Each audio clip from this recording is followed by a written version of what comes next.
Good morning, you listen to FloorDaily.net, and I'm Kemp Harr. I'm at NeoCon on the 11th floor, and I'm in the Aquafil USA booth with Franco Rossi. Franco, how you doing?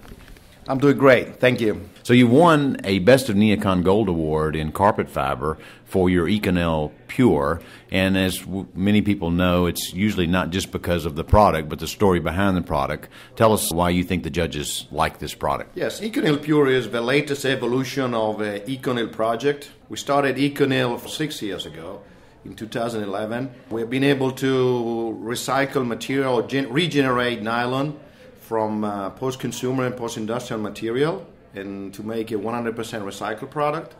Initially, the quality of the purity of the nylon that we were getting off our depolymerization unit was not completely pure, so it could only be dedicated to solution dye products. But now the new step that we have accomplished is to be able to make a polymer resin which is totally undistinguishable from virgin, so it can be used for any possible purpose, exactly like virgin nylon. So even piece-dyed material can be extruded out of Econyl resin. It can be differential dye, so it could be cationic, it could be regular, it could be any kind of polymer. And on top of that, as we have accomplished complete purity of a product, it can also go into very thin fibers, very small fibers, typical of the textile world for garment, apparel, and swimwear. And we have found a number of fashion brands which have decided to embrace the concept of Econyl.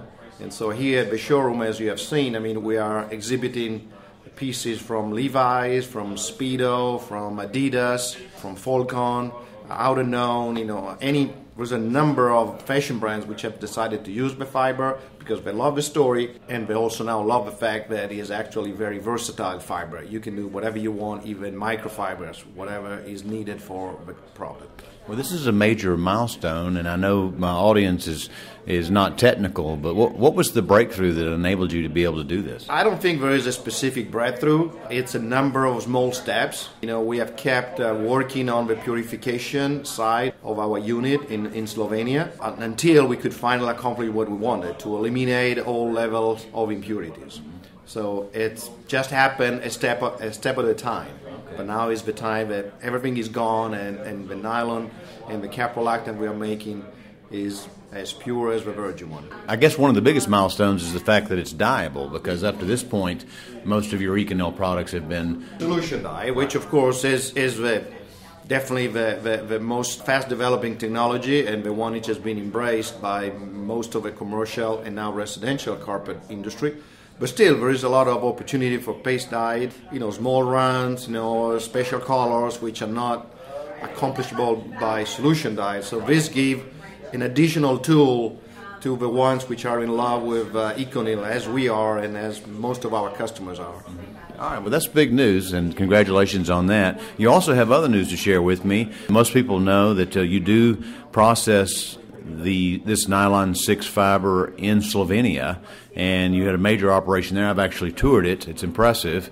Solar panels and a lot of other environmental aspects to it. And now it sounds to me like you're laying the groundwork for having a facility in the United States, right? What we are going to do, one of the problems that we have, we don't really have any technological issue anymore with the manufacturing of Econyl. The next issue or topic that we need to resolve is the amount and the quality of the feedstock. As you know, we are using a lot of fish nets, but also there is a limited amount of fish nets that we can put our hands on at an economical cost. We believe that carpet is the raw material which is really largely available, especially in the United States, and for different reasons not being really fully utilized yet. There's still a lot of untapped material out there, which is most of the time goes to landfill or is being downgraded. So what we have decided to do, we have decided to start a company in Arizona for the process of carpet, so what I would describe as carpet deconstruction.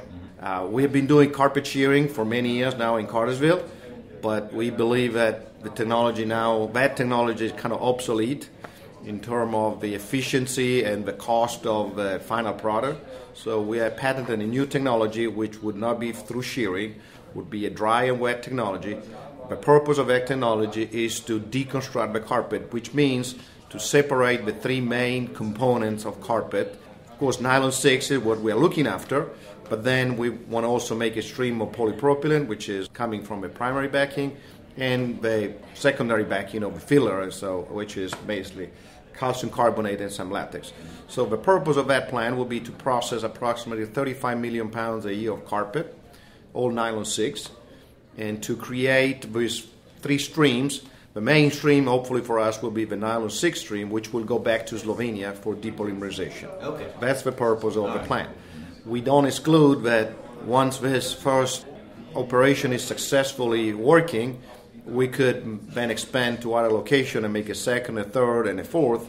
At that point, we'll see if it makes sense to make additional investment in depolymerization technology here in the States. For the time being, it's just to gather supply for the Slovenian plant.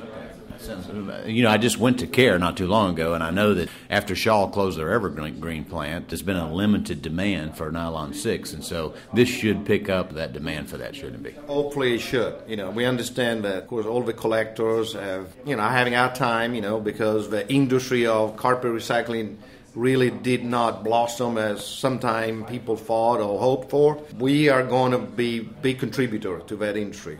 Of course, we are very focused on nylon 6 because that's what we believe is still the best raw material for carpet because it's fully recyclable. As you deal with carpet recycling, you also need to be aware that there are other materials. And so, the destiny of those other materials also need to be kept in mind. All right, one more quick news item, and I noticed this at Domatex when I was there in Germany in January. Econyl also has gone into the metallic look of fiber, and you've got, I think, 5 new metallic looks and you have them here on display as well. Yeah, right? we have introduced 5 new colors, which are metallic. In the past, we had some metallic shade, but they were not Econyl based, and they were not as stain resistance and dye resistance of a lot of colors, so we had to kind of compromise on the quality. The new colors that are now being introduced have all the same features of all other Econyl colors, or are fully stain resistant based on the same resin, and they are over-dyeable, as they say, so they can use in combination with the white fibers and still maintain the clarity of color once they are dyed over. So it's definitely a trend in the industry to have some sparkling, some flakes in the carpet, so that provides a tool to the designers to generate wonderful new products. Franco, it's great to talk to you, and congratulations on winning a Best of NeoCon Gold Award on your Econyl Pure. Again, been talking to Franco Rossi, the president of Aquafil USA, and you've been listening to Kemp Harr and FloorDaily.net.